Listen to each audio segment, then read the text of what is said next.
बिस्मिल्लाहिर्रहमानिर्रहीम। अस्सलाम वालेकुम। जी बच्चों, अच्छा भाई, हमने थर्ड चैप्टर स्टार्ट किया हुआ है और थर्ड चैप्टर का ये नाम था अहद नबवी के माहो साल, के नबी करीम सल्लल्लाहु अलैहि वसल्लम ने अपना जो दिन रात टाइम जो है वो किस तरह से गुजारा हुआ है और उनका जो मदनी दौर है, ठीक है, एक मक्का मुकरमा में जो लाइफ गुजारी हुई है और एक हम उन्होंने मदीना में गुजारी हुई है, तो वो दौर जो हम पढ़ रहे हैं और उसमें जो टॉपिक आज हमने पढ़ना है वो है ग़ज़वा हुनैन। तो एक तो हम इसको डिटेल से पढ़ेंगे क्योंकि ज़ाहिर है जो फाइनल पेपर आता है उसमें इसके अलावा भी सवाल जवाब हो सकते हैं जो आपकी एक्सरसाइज में है, ठीक है। और एक्सरसाइज की जो चीज़ें हैं वो ऑलवेज इंपॉर्टेंट होती है, तो वो भी हमने तैयार करनी है। तो चले इसे हम शुरू करते हैं। देखें जी, पढ़ेंगे इसे। मक्का मुकरमा से 40 किलोमीटर के फासले पर वाक़े वादी हुनैन में बनु हवाज़न और बनु सकीफ़ के कबाइल आबाद थे, ठीक है जी। अब ज़ाहिर है मक्का जो है वो फ़तह हो चुका है, पिछला हमने वही पढ़ा था कि नबी करीम सल्लल्लाहु अलैहि वसल्लम जो है वो मक्का पे आगे वापस उनका ज़ाहिर है कब्ज़ा हो गया मुसलमानों का,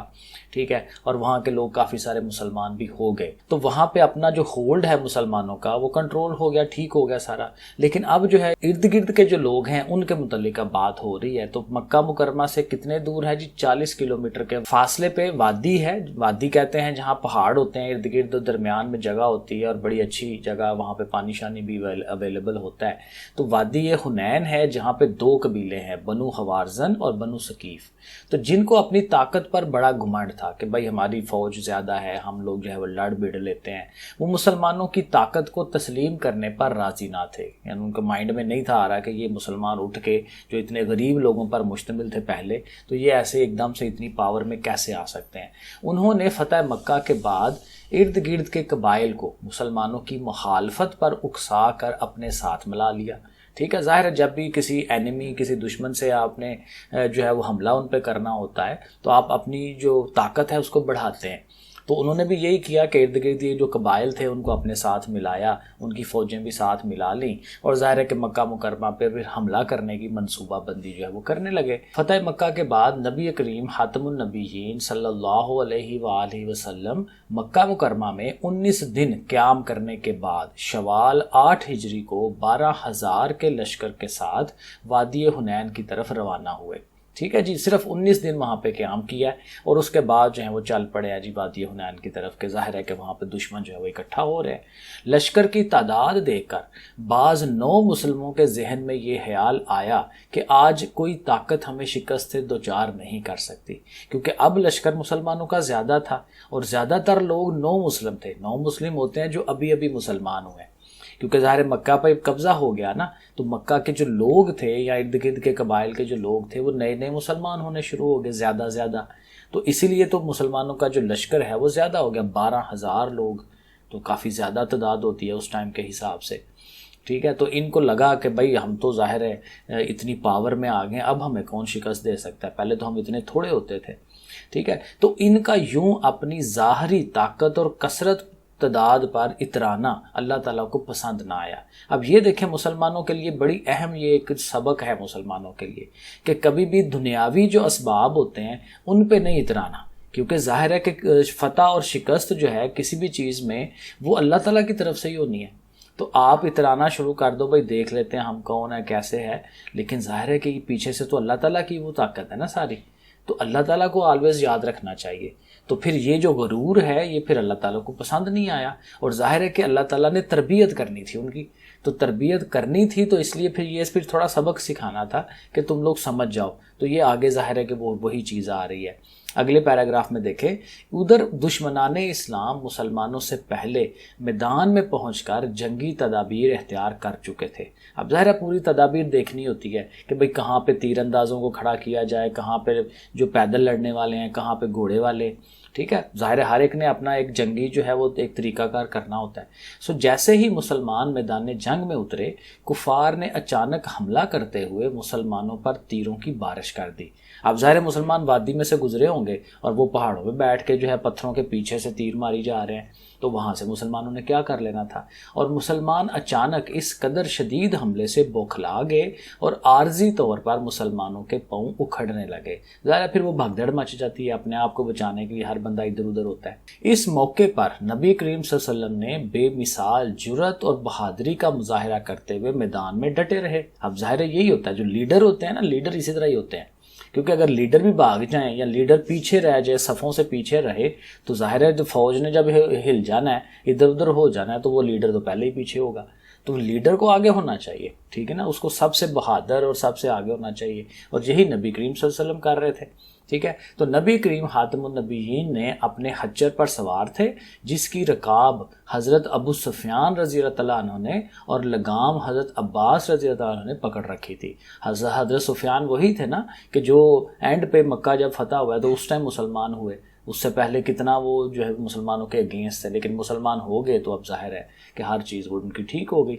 और हज़रत अब्बास जो थे वो नबी करीम सल्लल्लाहु अलैहि वसल्लम के चचा जान थे, ठीक है। तो इन्होंने वो उस हच्चर की रकाब पकड़ी हुई थी कि जो नबी करीम सल्लल्लाहु अलैहि वसल्लम जिस पे बैठे हुए थे। पहले जो है हच्चर, आजकल भी हच्चर होते हैं, हच्चर बड़े पावरफुल होते हैं, घोड़े की तरह, घोड़े से भी बाज़ का जो है वो ज़्यादा पावर उनके अंदर होती है। तो एक अच्छा जो हच्चर है वो घोड़े से भी ज़्यादा पावर वाला हो सकता है, तो इसलिए वो कहा जा रहा है कि हच्चर पे अपने वो सवार थे। तो वो अपने हच्चर से नीचे उतरे हैं और दर्ज झैल कलमात अदा करते हुए दुश्मन की तरफ चल पड़े। अब नबी करीम सल्लल्लाहु अलैहि वसल्लम क्या कह रहे हैं, मैं नबी हूँ, इसमें कोई झूठ नहीं, मैं अब्दुल मतलब का बेटा हूँ। अब ज़ाहिर है सच्ची बात है कि भाई अल्लाह ताला ने उनको नबी बना के भेजा हुआ है। सो नबी अकरम खातमुन नबीयीन सल्लल्लाहु अलैहि वसल्लम को अल्लाह ताला की ज़ात पर भरोसा और कामिल यकीन था। अब जाहिर है देखें ना, वो एक नबी जो होता है उन्होंने सबको लीड करना होता है, तो लीड करने वाले का माइंड तो क्लियर होगा ना कि भाई मुझे तो अल्लाह पे पूरा यकीन है, ठीक है। तो वो तो चंद मुसलमान थे ना जो ऐसे सोच रहे थे कि इस तरह हो जाएगा कि अल्लाह ताला हमारी ज़रूर मदद फरमाएगा और दीन इस्लाम को गलबा हासिल होगा। नबी करीम सल्लल्लाहु अलैहि वसल्लम ने अपने चचा हज़रत अब्बास रज़ियल्लाहु अन्हु से फरमाया कि मुजाहिदीन को साबित कदम रहने के लिए पुकारें। अब ज़ाहिर है कि उनको आवाज़ दी जा रही है, क्योंकि भगदड़ मच जाती है ना, तो हर बंदे को समझ ही नहीं आ रही होती कि हमें क्या करना है, क्या करना चाहिए, अपनी जान बचाने के चक्कर में हर बंदा होता है।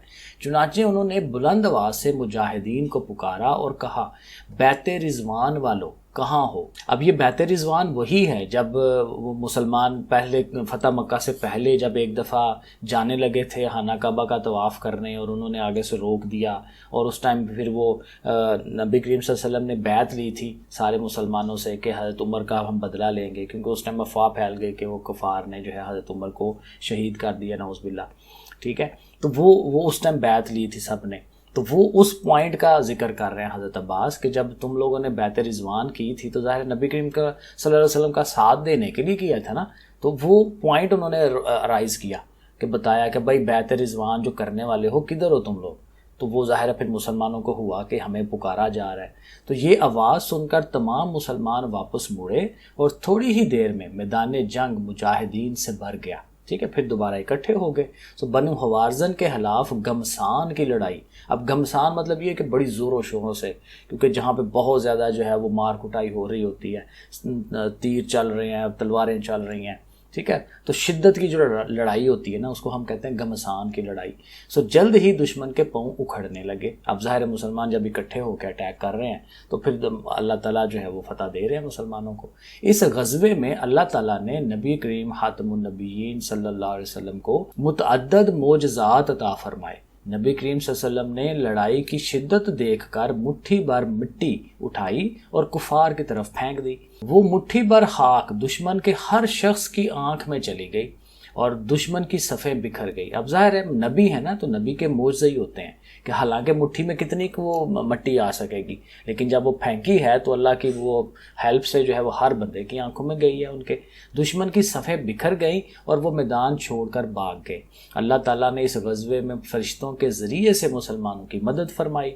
गज़वा हुनैन में हज़रत अबू तलहा अंसारी ने तन्हा यानी तन्हा बिन अकेले 30 मुशरिकों को कत्ल किया, ठीक है ना। तो ये एक रिकॉर्ड उनका है कि भाई 30 जो कुफार हैं उन्होंने उनको कत्ल किया, जबकि मरने वाले कुफार की कुल तादाद 300 से ज़ायद थी।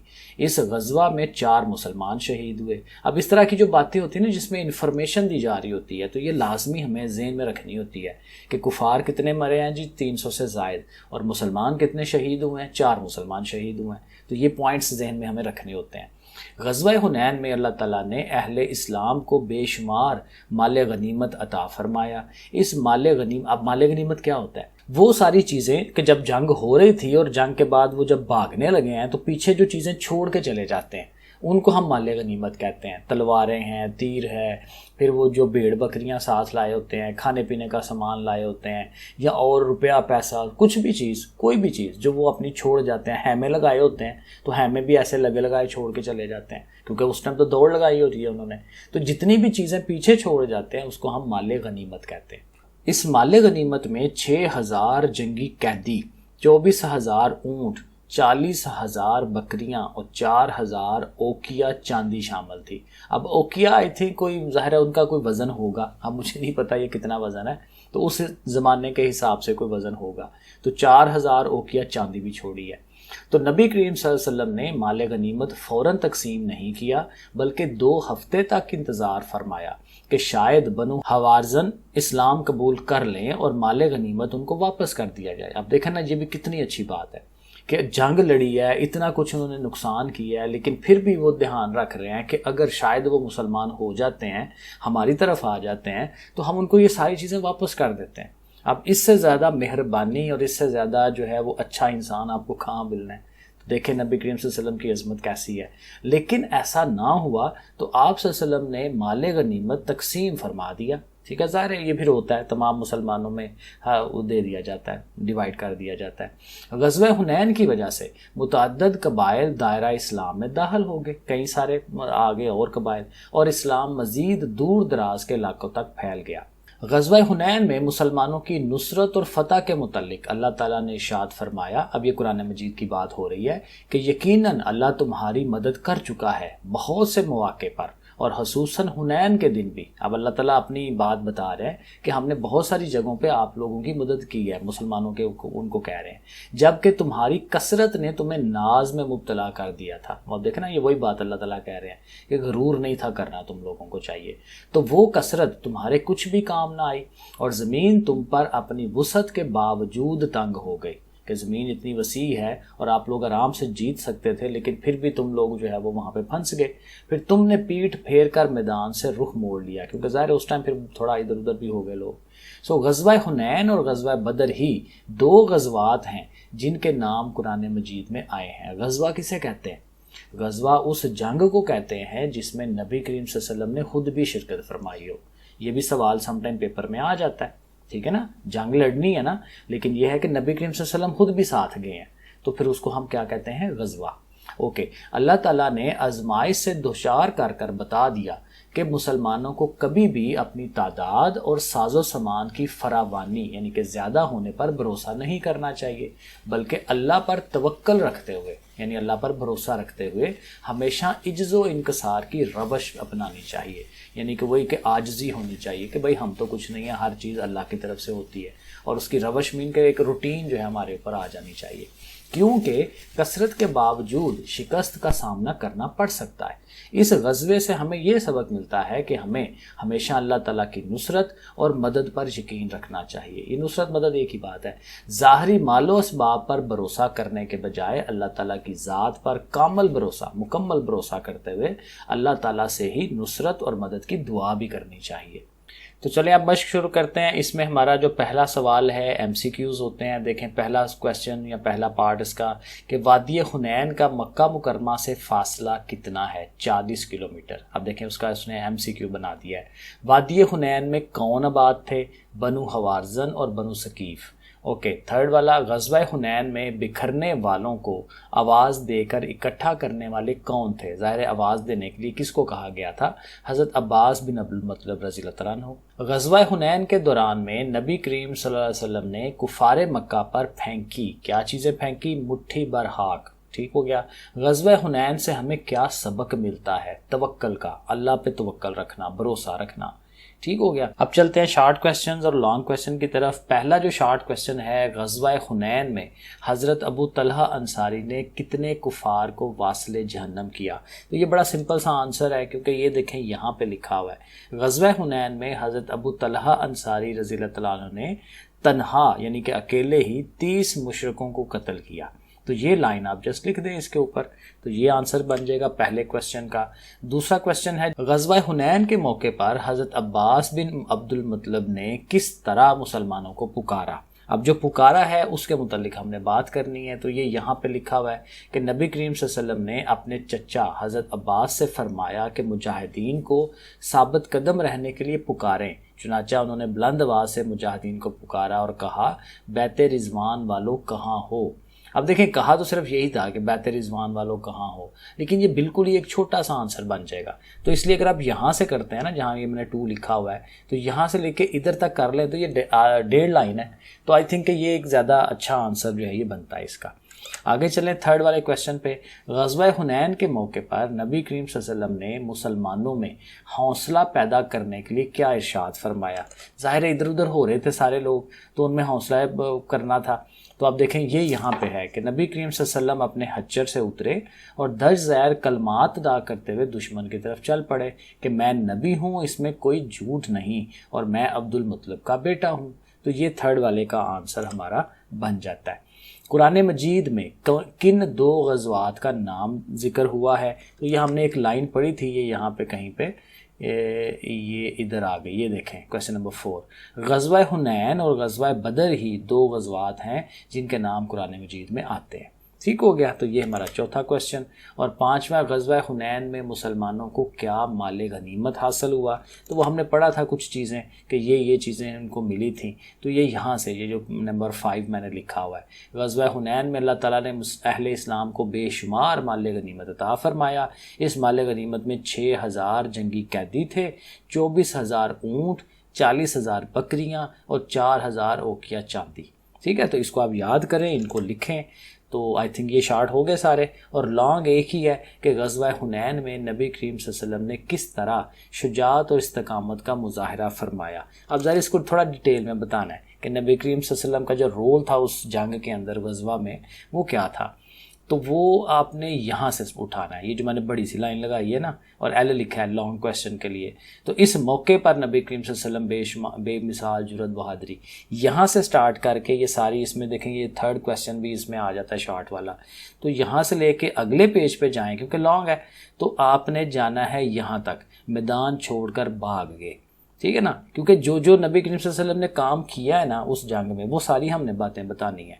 तो ये जो मुट्ठी भर कर मिट्टी फेंकने वाली बात है वो भी उसमें शामिल करें, तब वो ज़ाहिर लॉन्ग है। तो यहाँ तक आप आ जाए, ये जो मैंने बड़ी सी बे बनाई है, ठीक है ना, तो ये आपका लॉन्ग भी हो गया। ठीक है जी, तो चलें ये कंप्लीट हो गया। नेक्स्ट इंशाल्लाह अगला चैप्टर करते हैं। ओके फिर बच्चों, अल्लाह हाफिज़।